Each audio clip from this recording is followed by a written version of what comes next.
Hello, and welcome to another amazing episode of TMC, where we are here to help you take your relationship From surviving to thriving. On today's episode of TMC, Jamila will be joining to talk about the struggles that singles face.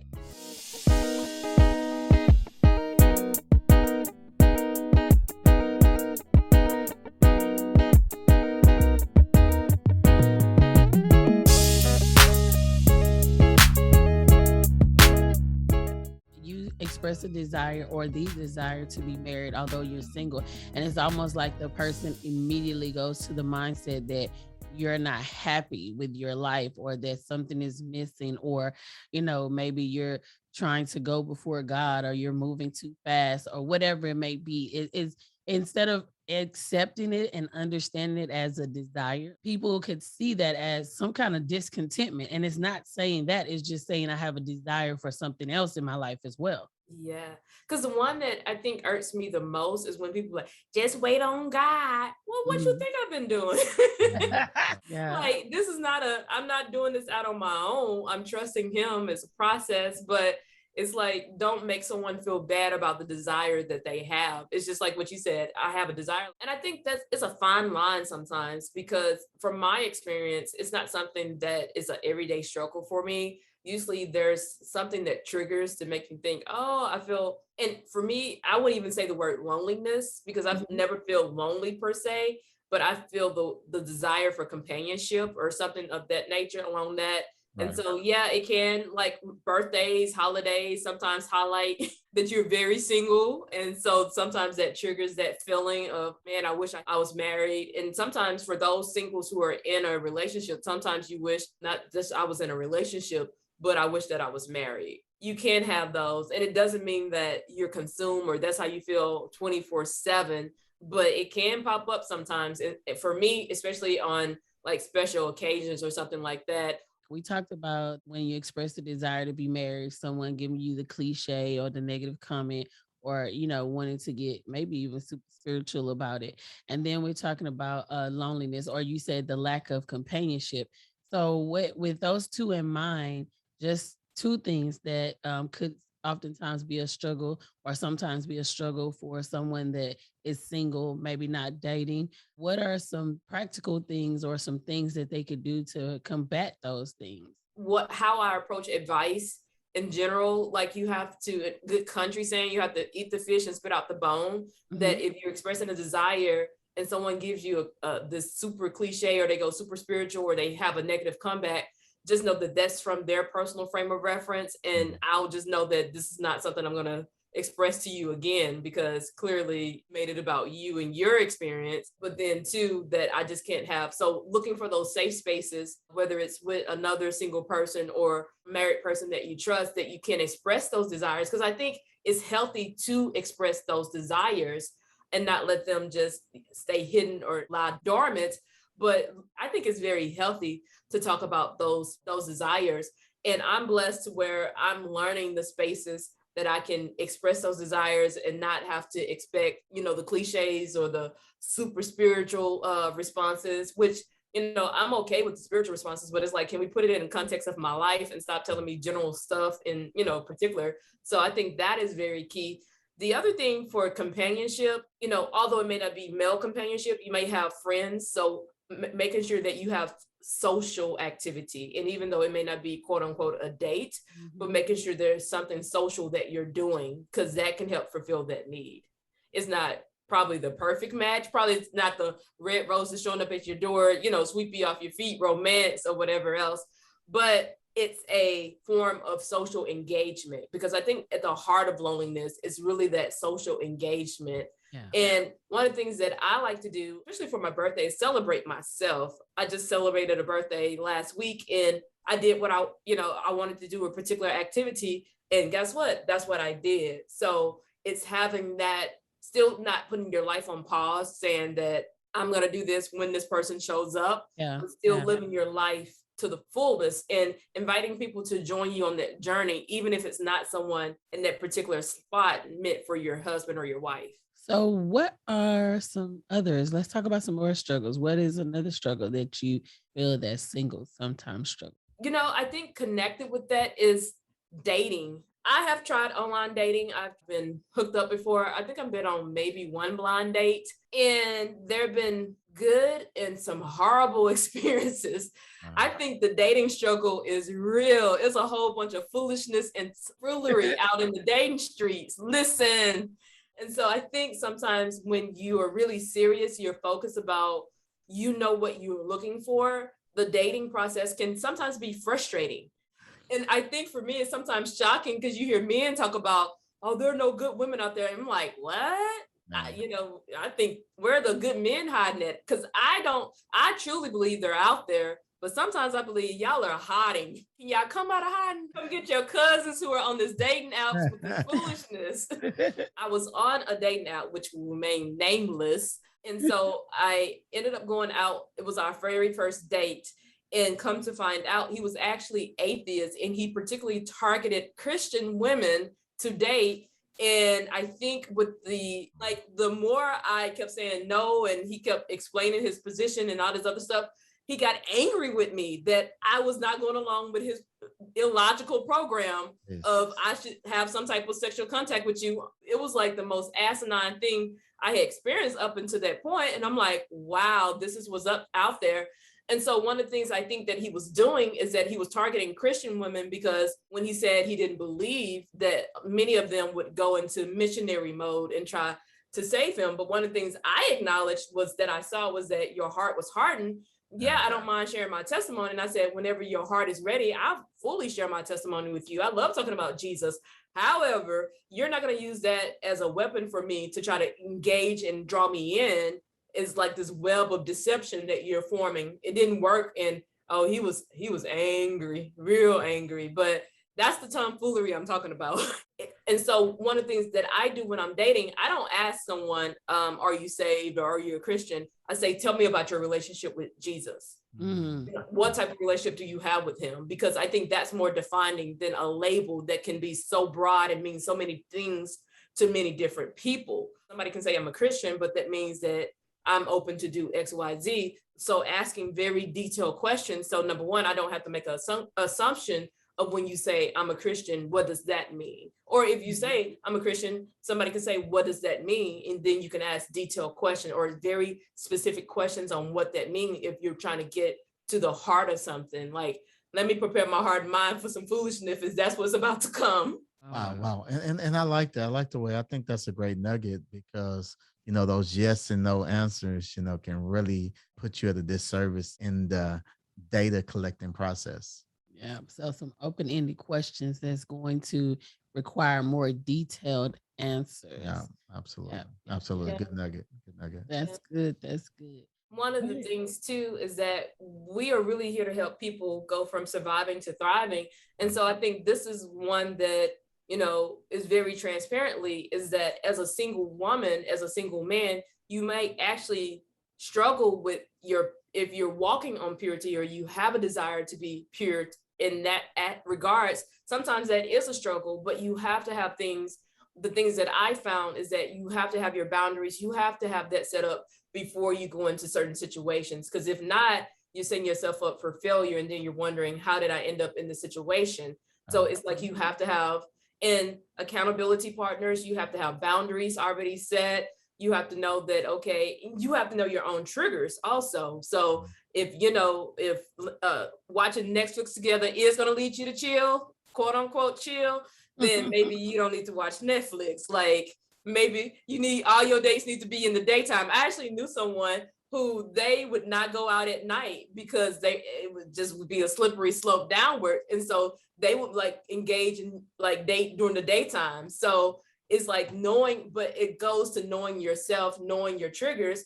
And if you're really committed if you say, okay, I'm going to be abstinent, I'm going to abstain from sex until I'm married, then it just can't be a mantra that you say. What are you doing to actively make sure that you're holding true to what you're desiring? But the struggle is real. I mean, let's just be real here. But that is a real life struggle. And I think a lot of places and spaces, especially Christian church culture may not talk about that a lot, but it's real and it's something that people may be struggling with. And so it's something that needs to be acknowledged so that we can have conversations about how do you really stay true to what you want.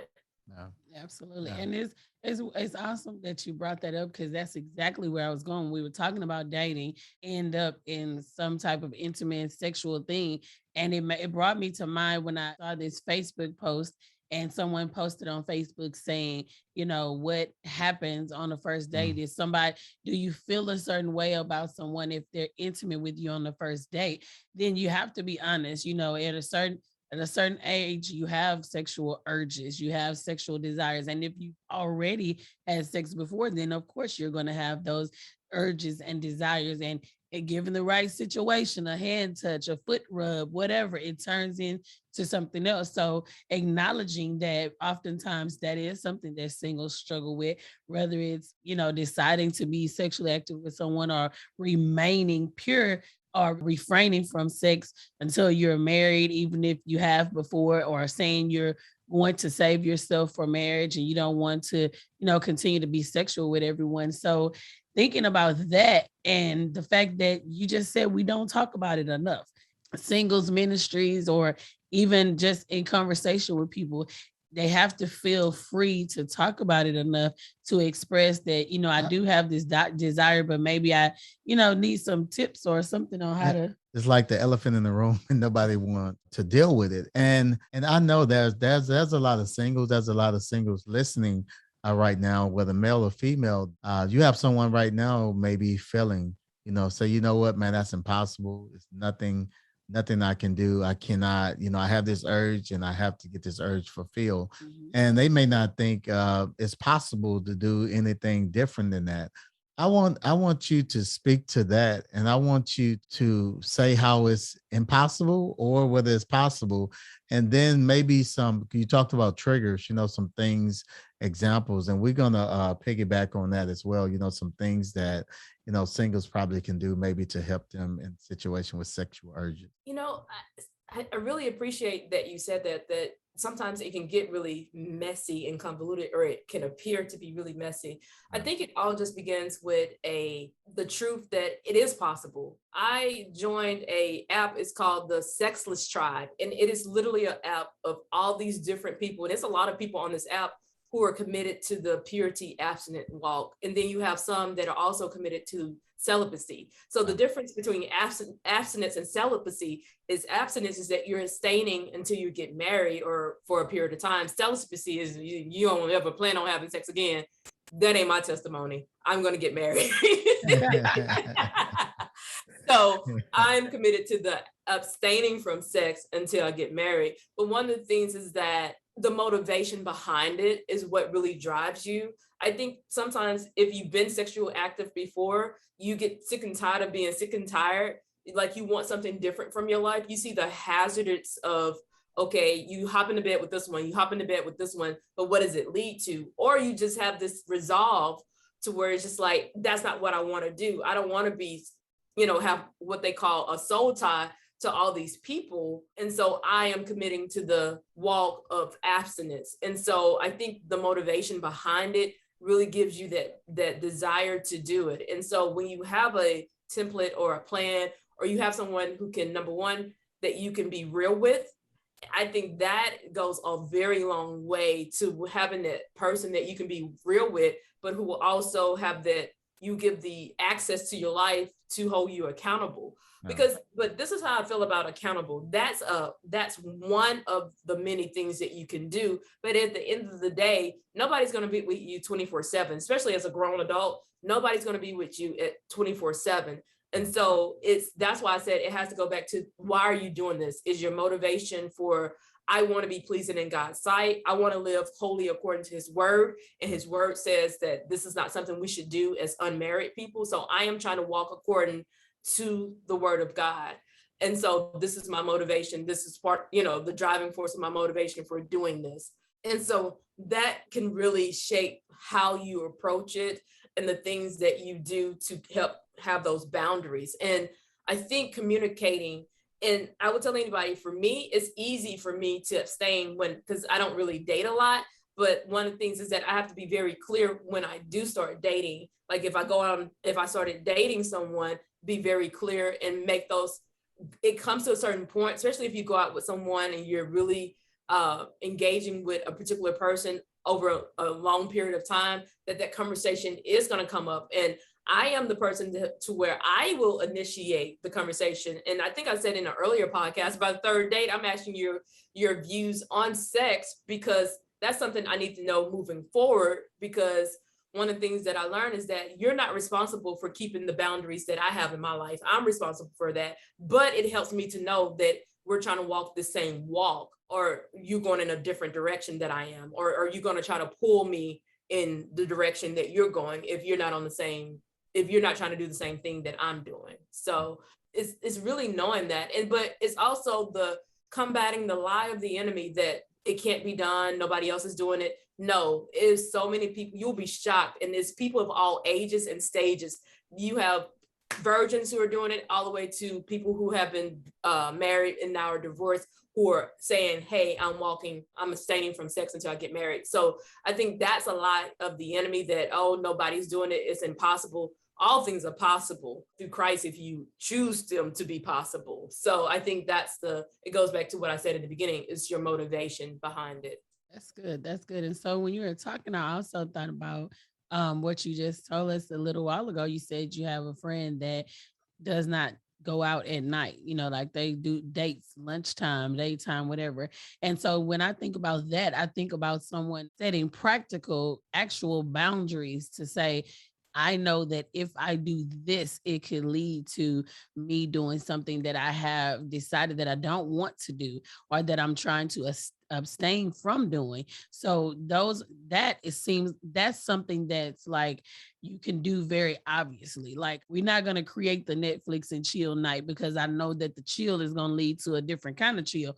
or we're not going to do the midnight call movie night snugged up on the couch, because that's going to lead to something else. So it's also, the practical things that you can do to set these boundaries. You said something that is very important, stating what you do not want to do in the beginning and being clear about that. And I think the second half to that is being a man or a woman to stick to what you say, because if you say it but we kind of tiptoe around, playing with it a little bit, then the person may not believe that you are actually wanting to do what you say you want to do. It's like, well, you just want me to break the ice for you. You don't really want to do that. So you have to be very, very conscious about what you want and what's okay and what's not okay. You also talked about having conversations early on, because I think that's also the thing, deciding where the path is going early on. Because if this is something that I'm saying that I've committed and I want to do, and that's something that's out of the question for you, then maybe before we get so deep into this, we need to make a decision, before we get deep into pursuing a relationship that I know, based on what you told me, is going to lead to you wanting to do something that I don't want to do. Yeah. Then, maybe we should just be friends. Maybe we need to back off or whatever, something like that. I don't know, but just being conscious of what you want, being clear about what you want, as well as having that, what is your drive for why you want it, and then practical boundaries to keep you from falling victim to the triggers. Yeah. Is there certain things you stay away from, like maybe certain movies you don't watch, or certain movies you stay away from? I don't know, maybe certain music. What type of things you try to avoid to keep triggers from happening? Well, I think that's just inbuilt in my life, because there are certain movies I don't watch. And there's actually certain TV shows that I'm not a big TV person either. So it's typically easier for me. And so I guess for me, I would probably say there are certain books I don't read because they fringe on soft porn. And it's like, if I'm not trying to do that, I don't need to have that before my eye gate or my ear gate, because we think that we're stronger than we are sometimes. But it's like, you have to be really realistic with say no, because what it does is weaken your defenses. So if you're watching a whole bunch of romantic movies and they hopping in and out of bed, and then you wondering, okay, well, all of a sudden you have this urge to want to go have sex. Well, what's been before your eye gate? What's been before your ear? What are you letting into your ear gate? And not to bash this, I love this TV show. It's Living Single. And I used to watch it all the time. And then God asked me a question, and he was like, do you wonder why you're fighting with that urge to want to go have sex? He said, what do they do on this show? I was like, oh, they have sex all the time with different ones and all this other stuff. Mm-hmm. And so that's something, even though I enjoyed the show and I wasn't trying to be super spiritual, but it's like, okay, I'm committed to this walk that I'm on. So that's something I need to remove from my life. And maybe once I get married, I can start back watching again, but maybe not. But it's something that was brought to my attention by God. And I was like, oh, wow, that is true. And making that connection to, oh, okay, that's why I'm having these, you all of a sudden you like, because you think all of a sudden you're having these urges, but it's like, okay, what is feeding that? And it goes back to, what are your triggers? What are you allowing in your space? So I think that was an excellent question, Cedric. That's something we may not think about. Yeah. And it's another thing, like, for example, and I know this, and this goes all across the board with everybody. I mean, it's like, it's hard to believe what you can't see. And you said something earlier, and I really want to go back to that, because here's another thing. It's like surrounding yourself around this environment, around people that's on the same journey that you're on, and you're able to hear their stories. And now it changed the way you believe, because you said something, and I don't want us to walk right over that. You said of different walks of life, different ages. I mean, so because most people will say, you know what? Yeah, that's for old folks. But if you see someone 20 years old, someone that's a virgin, that's 30 years old, that never had sex, I mean, that changed your belief system. It changed the way you believe things. So yeah, you said that, and I was like, man, I don't want us to move forward without dealing with that, because that is huge. That is huge, because you're in this environment, or you're doing something, or you have this goal, or you're committing yourself to God in this area. Say, let me go to a community that's doing the same thing I'm doing. And I think that's awesome. And I think that's wise. Oh yeah, absolutely. And one of the things is that I've had the experience of dating a male who was a virgin, who was 10 years older than me. And so it does exist. And a lot of times we think that, okay, women can do it, but no, there are men out there who are just as committed to the abstinence walk as women are. As like part of the sexless tribe, there are a lot of men on there who are saying, I want to abstain from sex. And I know that goes against the cultural norm of what it don't look good on TV. Right. Nobody watched that, but go ahead. But it does exist. It exists. It's real life. And it's really interesting to hear the story of men who say that there are women who won't talk to them. They're not interested in having sex with them, and that they're committed. And they said there are women out there who would not talk to them. And I was blown away, because I'm like, wow, you hear that from women, that there are men who won't talk to them because, if you say that I'm abstinent and I'm abstaining from sex, that they don't want to engage with you. But to hear that that's just happening on the other side of the gender aisle, it's like, wow. So I think the struggle is real for both female and male singles who are committed to the abstinence walk. But it's when you engage in communities and you engage in people and you hear their stories, that you realize that you're not in this alone. No. And that there are others out there who are experiencing something similar that you're experiencing and overcoming it. So I really do want to speak to the single out there who has been committed to the abstinent walk and maybe fail.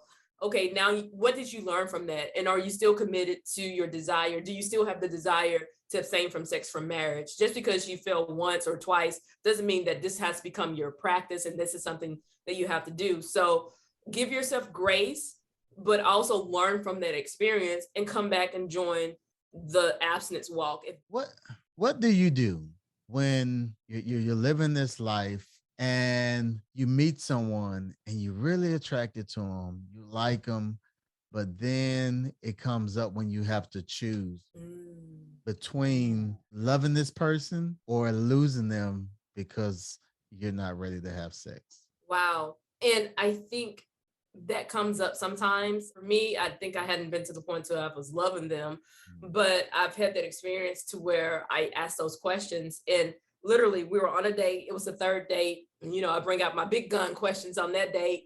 When I told him, I asked him the question, and then he in turn asked me the question. And when I told him what I believed in my perspective and my view, he literally reached across the table and told me BS, but he didn't say BS. He said the word. Yeah. He's like, the man in me says that this is not true. And I want to say, dude, I will make a believer out of you in a minute. Fat meat is greasy. Yeah. And so when he realized that my resolve was for real, that I was standing my ground, that, oh, she is really serious about that. Yeah. Then like he didn't necessarily ghost me. He went quiet for like a week, and then he came back and said that, oh, I'm busy and not his other stuff, and I just don't feel like a date is what, dating is what I should do right now. But I appreciated him, because it's like, okay, what you're communicating to me is that this is not something that you can handle, and I appreciate that you self-eliminated. It wasn't a loss. And so that's the thing, that going in, that's why these conversations are really important, that when you really, honestly, it complicates it when you start feeling those emotions towards somebody and you start loving that person on a deeper level, and that you really have to have, and it's not just what you're going to do, but then if you're starting to yoke up with that person, what are y'all going to do together? Yeah. And how are we going to protect the purity? Because one of the things that I'm learning is that purity is not just for singles.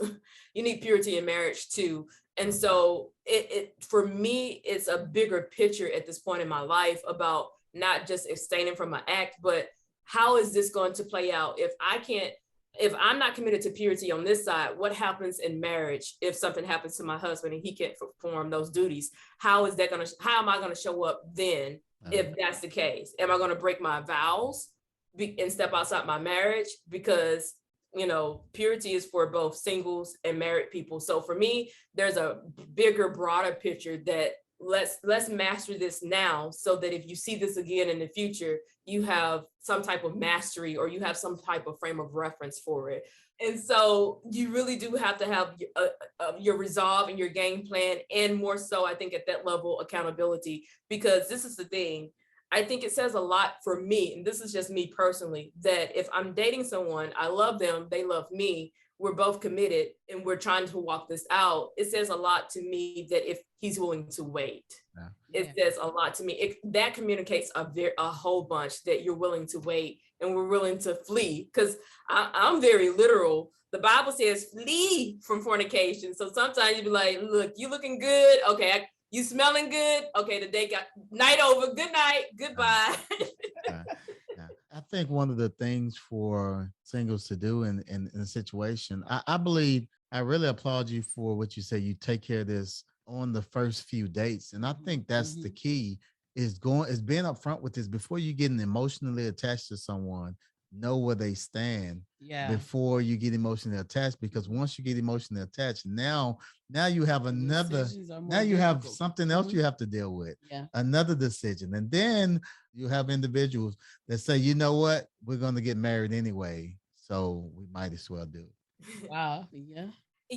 I've actually known people who've gone through that, and my response is, I have a whole different definition of judging, because I'm like, I don't have a heaven or hell to put you in, so I can't actually judge you, because that's the final judgment. Okay. But my response a lot of times is, if that's what your faith allows you to do, like, I'm not going to condemn you for doing that. That's what you thought was right. But that's why I said we can't have this general term of Christian, because if you don't feel conviction about that, I'm not Holy Ghost Jr. I'm not here to bring you that conviction. That's what you thought that was appropriate. But I just have to say, as for me in my house, that's not something I'm trying to do. Now, not to say that I'm perfect or blah, blah, blah. I can't predict the future, but my desire in my heart is not to do that, because I've seen couples who have their very first kiss was at the altar. And these were some good grown people. Like, I'm talking about older grown people who had kids. So they know what the fruit tastes like, but they were so committed to that their very first kiss was at the altar. So when I have examples like that, it encourages me that this is possible. But it's just like with anything else in our life, we have to put in the work and we have to be committed to it. So we've talked about expressing the desire to be married and getting negativity or getting cliches. We talked about the difficulties of dating and some of the struggle that comes along with that. being in the right environment to find the right person, and what people say on their profile is not always necessarily them. And we talked about also the struggle of fighting the sexual urges when you decide that, I'm single and I'm going to abstain from sex until I get married, or I'm a virgin and I don't want to have sex until I get married. So we talked about that, and we've talked about some practical tips, as well as I think we've touched on each level, emotionally, mentally, as well as practical tips that you can do outwardly to help protect you, or to help you combat the struggles, to fight the struggles. Because we said it from the top, the struggles are real, we know that they exist. And especially when it comes to the sexual urges, especially if you have already had sex before. When it comes to dating, if you've already, you've been dating, you desire to date, you want to date. But you said something that I believe, and Cedric has said this, that is key, is deciding what you will and will not do from the very beginning, and being clear about that, and discussing that with the person that you are beginning to go out with. Cedric just said something about making these decisions before your emotions kick in. And I think for all of us, that's key, because once you get emotionally attached or emotionally involved with a person, it's a lot more difficult to see clearly and make conscious decisions that you won't regret, because then you'll be saying, well, I said I wasn't going to do this. I said I wasn't going down this road anymore. But once you get emotionally attached, you find yourself doing those things. So I think that the TMC listeners have definitely gotten some nuggets, some tips, and some information to use. You talked about having accountability, having somebody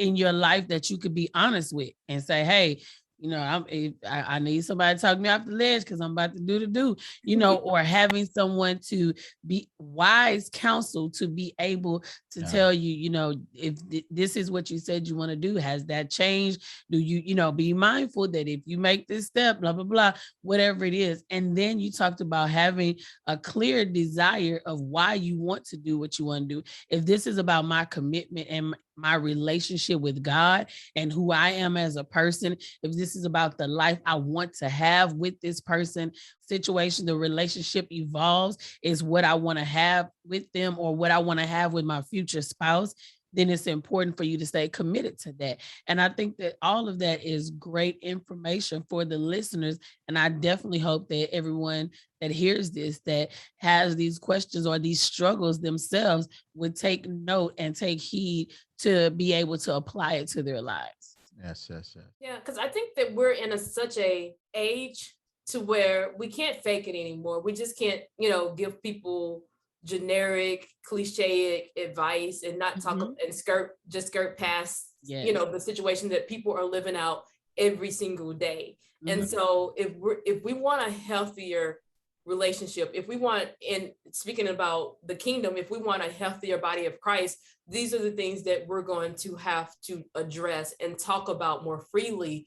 And, sex, whether you're married or unmarried, that's a topic that has to be addressed, more frequently. Absolutely. So that, because people have questions. Like I saw a video of a virgin, she got married, and she was talking about her wedding night. And it was really astonishing because, she said that her goal was to wait until she got married, but then no one ever talked about what happens on your wedding night. All they were saying is don't have sex, but nobody went and expound beyond that. So, now she's quote unquote can have sex, but is lost because nobody else talked about the sexuality or this and that relates to that. So these are conversations that are key or important because it's real life. And the struggle is real. The struggle is real. But one of the things that we can take away from this conversation is that the struggles don't have to define you, and that you can overcome the struggles. It's just that a struggle, it doesn't have to be something that is your practice, that is your norm, something that it becomes a stumbling block for you in a sense. Like going on bad dates, even though it's disheartening sometimes, it's a struggle, but it doesn't have to be something that discouraged me from having the desire to be married and having the desire to continue to date. is just being wise. And sometimes you just have, I had to do a timeout and take a break because it was way too much foolishness in a short period of time. Mm-hmm. But that's not saying that I am divorced from the process of dating. It's just, I just needed to take a break, to take a breather. I was like, wait. And so I think that's the thing, is that these are things that singles may deal with, but I think that's the thing. We're dealing with them, and mm-hmm. that they're not dealing with us. Absolutely. And to remember that to struggle with something just means that there's a resistance present. It doesn't mean that it's going to strangle you. It's just a resistance that's present. Yeah. In the words of my friend, Porky Pig, that's awful. Thank you. This is great. Thank you, listeners, for joining us. Don't forget to subscribe, hit that like button, and leave a comment. Let us know what you think about this conversation. And if you're listening on iTunes, rate the podcast and leave a review. We also want to encourage you to head on over to our leadership podcast, Lead to Greatness, where my husband is interviewing entrepreneurs and great leaders every week. So we want to thank you for joining us today on TMC. Looking forward to hanging out with you again on next week as we continue to help you take your relationship from surviving to thriving. Bye. See you next week.